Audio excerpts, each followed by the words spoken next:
හරි. මේ වීඩියෝ එකේදී දැන් නම් මේ දෙවෙනි පාඩම ද්විමය සංඛ්‍යානේ. එතකොට මේකේ මුල හරිය කතා කරන්නේ නැහැ. ඒ කියන්නේ ද්විමය සංඛ්‍යා කියන්නේ මොනවාද? ඒව දශමය කරන්නේ කොහොමද? දශමය සංඛ්‍යා ද්විමය සංඛ්‍යා කරන්නේ.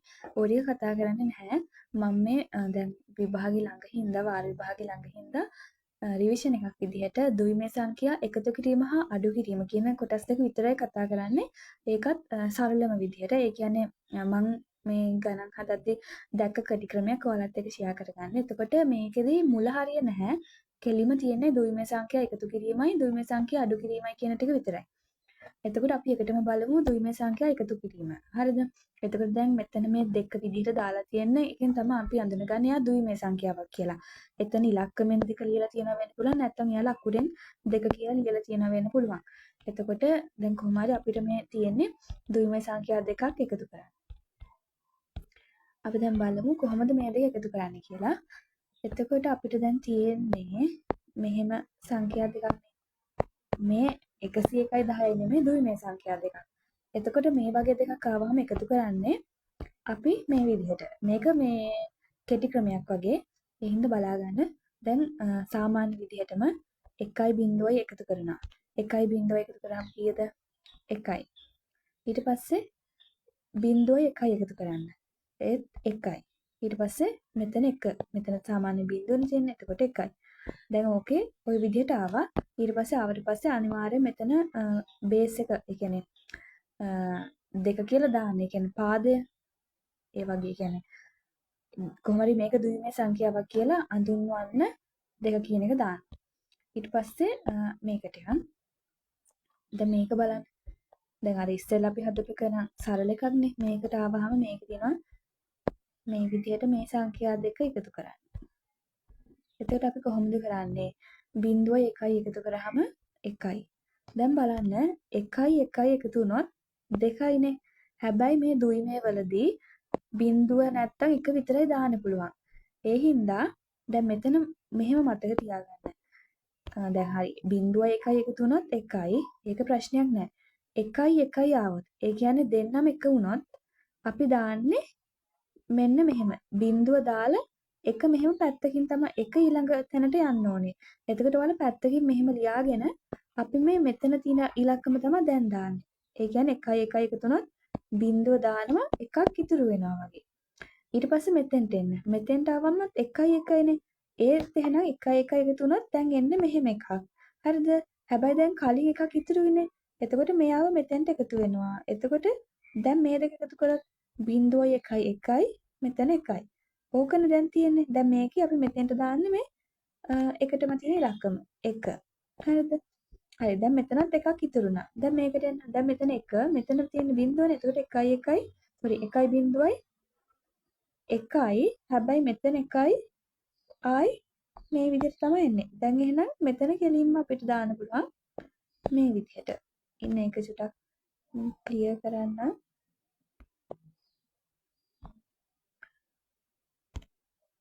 ඔය විදිහට දැන් ඔන්න මම ආයි කියනම් ඒක ගත්ත විදිය. අපිට තිබ්බේ මෙන්න මේක එකතු කරන්න. එතකොට 0.1යි තිබ්බොත් සාමාන්‍ය විදිහටම එකතු කරා. ඉතුරු නැහැනේ 0.1 1යි. ඊට පස්සේ මෙතන දෙන්නම 1යි 1යිනේ. 1යි 1යි 2යි නෙමේ. මෙතෙන්ට බිංදුව දාලා එකක් ඉතුරුයි කියලා ගන්නවා. දැන් මෙතෙන්ට එනවා. මෙතනත් 1යි 1යි. එතකොටත් අපි හරිනම් දානවනේ බිංදුව ඉතුරු 1. හැබැයි මෙතනින් ඉතුරු එකක් තියෙනවනේ මෙතනින් ආපු එක. ඒක මේකට එකතු වෙනවා. එතකොට දැන් මේක හරියට මේ 0.1 1යි ඊට පස්සේ මෙතන 1යි. ওই විදිහටනේ. දැන් අපි මෙතෙන්ට දාන්නේ මේ sorry. මෙතනින් එක. මෙයාව ඉතුරු වෙනවා. එතකොට මෙයාව මෙතෙන්ට දැම්මා. දැන් එකක් ඉතුරුයි. අපේ. ඊට පස්සේ මෙතෙන්ට එන්න. 1යි මෙතන තියෙන බිංදුවනේ. එතකොට එතනින් එන්නේ කොහොම හරි 1.0යි 1යිනේ. හැබැයි 1 දාන්න නැහැ. මොකද මේ මෙතන එකක් ඉතුරුයි. එතකොට ඒ 1යි ඒ කියන්නේ මෙතනින් එන 1යි මේකයි තමයි මේක එකතු කරන්නේ. එතකොට එතනින් එන්නේ අපිට 1යි 1යි බිංදුවයි ඉතුරු 1යි කියලානේ. දැන් ආයි අපි මෙයාව තියාගෙන ඉන්නේ නැහැ. මොකද ආයි මෙතනින් එහා වෙන කවුරුත් නැති හින්දා ආයි කෙලිම මෙතෙන්ට මේ දෙකම දානවා මේ විදිහට. 1යි බිංදුවයි කියලා. තව ටිකක් හදාද්දි තව ටිකක් තේරෙන එක. එතකොට දැන් කොහොම හරි මේකේ එන්නේ අපිට මේ වගේ උත්තරයක්. මේකෙත් දෙක කියලා පාදය දාන්න. ඊට පස්සේ මේකට එන මේකේ මැකුණ මගේ අතින් ඉන්නේ එතන අපි වෙන එකක් ගමු. එතන තිබ්බ සංඛ්‍යාව හරි මෙහෙම එකක් තිබ්බේ. එකයි මෙතන තිබ්බ 1. කොහොම එකක් තමයි තිබ්බේ.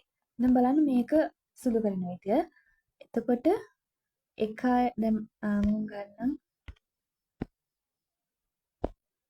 මෙතන 1යි 1යි. හරිද? 1යි 1යි කීයද? බිංදුව දාන්නේ එකක් ඉතුරු වෙනවා. ඊට පස්සේ 1යි බිංදුවයි 1යිනේ. මේ දෙන්න එකතු වුණා මෙහෙම වෙනවා. මෙතනින් මෙයාව තමයි මෙතෙන්ට දාන්නේ. මෙයා ඉතුරු වෙනවා.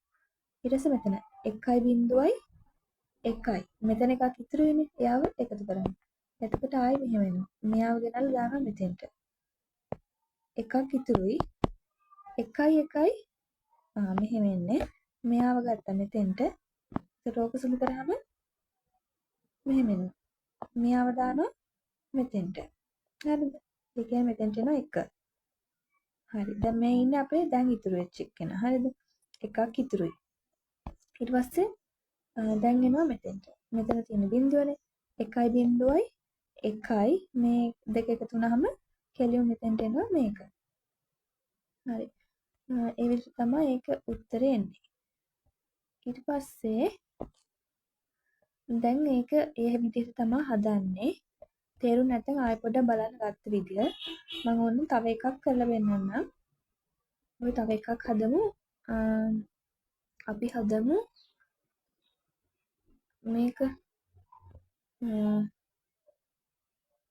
ගොඩක් වෙලාවට විභාගෙට 3ක් තියෙන ඒවා නම් දෙන්නේ නැහැ. 3ක් තියෙන එකක් හදන්න යන්නේ මම සංකීර්ණ හින්දා. අපි ගමු මෙහෙම සංඛ්‍යා 11යි 11 නෙමෙයි මේ විදිහට තියෙන එකක් ගත්තොතින් මම මේ එන විදිහ පෙන්නන්න ගත්තේ 1යි 1යි එද්දි කොහොමද එන්නේ බිංදුව දානවා එකක් ඉතුරුයි මෙතන ඉන්නොත් 1යි 1යි එද්දි හරිනම් දාන්නනේ බිංදුව දාලා එකක් ඉතුරු වෙන්න එපා හැබැයි මෙතනත් එකක් තියෙනවනේ එයාවත් එකතු කරනවා එතකොට එන්නේ බිංදුව 1 1යි 1යි 1යිනේ එතකොට හැම වෙලෙම මේ පැත්තේ ඉන්න එකනා තමයි මෙතෙන්ට ගෙනල්ලා දාන්නේ එකක් ඉතුරුයි මේ එක දැම්ම එකක් ඉතුරු වෙනවා ඊට පස්සේ දැන් මෙතන තියෙන එක ඒ කියන්නේ මෙතන බිංදුවනේ ඉතින් ඒක සාමාන්‍ය දෙයක් නේ එතකොට එක එන්නේ හැබැයි මෙතන එකත් එක්ක එයා එකතු වෙලා එතෙන්ට දාන්න ඕනේ අපි මෙන්න මෙයාව හරිද හරි දැන් අපි මේ හදපු ටික අපි තුනක් ඇදුවනේ තුනක් සාකච්ඡා කරා ওই ටික හරි මම ඒක කැල්කියුලේටරෙන් චෙක් කරලා තියෙන්නේ දැන් එමු අඩු කරන විදිය බලන්න එතකොට දැන් අඩු කරද්දී වෙනම එකක් තියෙන්නේ. හරිද? දැන් බලන්න මේකෙත් මේ දෙක දාලා තියෙන දුයිමේ කියලා පෙන්නන්න. අපිට එකටම තියෙනවා මෙන්න මේ සංඛ්‍යාවෙන් මේක අඩු කරගන්න. එතකොට දැන් බිංදුවෙන් එකක් අඩු කරන්න පුළුවන්ද? බෑනේ සාමාන්‍ය විදිහට. එහෙනම් අපි මොකද සාමාන්‍ය විදිහට කරන්නේ? මේ පැත්තෙන් එකක් ඉල්ල ගන්නවානේ. දැන් මෙතන මෙයාගේ අපි ඉල්ල ගද්දි මේ පැත්තෙන් ඉල්ල ගද්දි එන්නේ දෙකක්. හරිද? අපි මොකද අපි මේ දුයිමේ ගැන කතා කරන්නේ. දුයි කියන්නේ දෙකනේ. එතකොට මේ පැත්තෙන් එකක් ඉල්ලගත්ත කියන්නේ වමෙන් එකක් ඉල්ලගත්ත කියන්නේ දෙකක් තමයි එන්නේ. එතකොට දැන් මෙතනින්ම එකක් ඉල්ලගත්තාම මෙයා බිංදුව වෙනවා. හරිද? මෙතන බිංදුව වෙනවා. මෙතන දෙකක් එනවා. දැන් බලන්න දෙකෙන් එකක් අඩු කරොත් 1යි. දැන් මෙතන තියෙන බිංදුව බිංදුවෙන් බිංදුවක් බිංදුවයි එකෙන් බිංදුවක් ගියා 1යි. හරි. ඔක තමයි උත්තරේ. ඊට පස්සේ මේකට බිංදුවෙන් එකක් බෑ. මේ පැත්තෙන් ඉල්ල ගන්නවා. මේ පැත්තෙන් ඉල්ල ගත්තොත් මෙතෙන්ට දෙකක් එනවා. මෙයා බිංදුව වෙනවා. දෙකෙන් එකක් ගියාම 1යි. මෙතන තියෙන බිංදුව. ඔක තමයි උත්තරේ. ඊට පස්සේ මෙතෙන්ට. මේකට ආවම එකෙන් එකක්. එකෙන් එකක් අඩු වුණොත් බිංදුවයි. මෙතන බිංදුවෙන් එකක්. බිංදුවෙන් එකක් බෑනේ. මෙහෙ එකක් ඉල්ල ගන්නවා. එතකොට මෙතන බිංදුව වෙනවා. මෙතන දෙක වෙනවා. දෙකෙන් එකක් ගියාම 1යි. මෙතන බිංදුවයි. ඕක තමයි උත්තරේ. ඊට පස්සේ මේකට එන්න මේක තමයි අන්තිම ගාන. ඕක තමයි කරන්න තියෙන්නේ. බලමු කොහොමද කරන්න කියලා. බිංදුවෙන් එකක් ඉල්ල ගන්න. ඒ කියන්නේ බිංදුව එකක් අඩු කරන්න ඕන. එහෙම කරන්න බෑනේ. මෙහෙන් ඉල්ල ගන්න ගියාට එතනත් නැහැ. එහෙනම් මෙතනින් ඉල්ල ගන්න. එතනත් නැහැ. එහෙනම් මෙතනින් තමයි ඉල්ල ගන්න වෙන්නේ.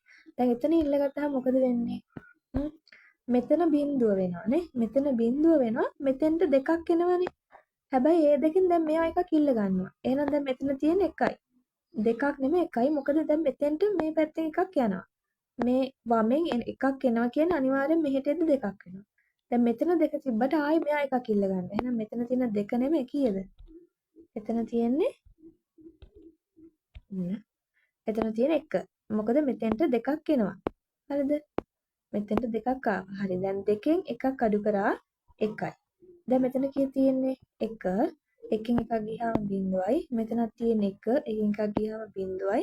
මෙතන තියෙන බිංදුව. බිංදුව එකක් අඩු කරන්න බෑනේ. එහෙනම් මෙහෙන් එකක් ඉල්ල ගන්නවා. එතකොට 2යි. දෙකෙන් එකක් ගියාම 1යි. මෙතන තියෙන බිංදුවයි. හරිද? ඕක තමයි උත්තරේ. දැන් මම පෙන්නන්නම් මේක මේ හරි. ඔයාලට චෙක් කරලා බලන්න විදියක් තියෙනවා. ඒක මම හිතන්නේ පෙළ පොතේ කියලා තියෙනවා. ඒ විදිහට ඕන උත්තරේ හරිද කියලා චෙක් කරලා බලන්න පුළුවන්. මම මේක චෙක් කරේ කැල්කියුලේටරෙන්.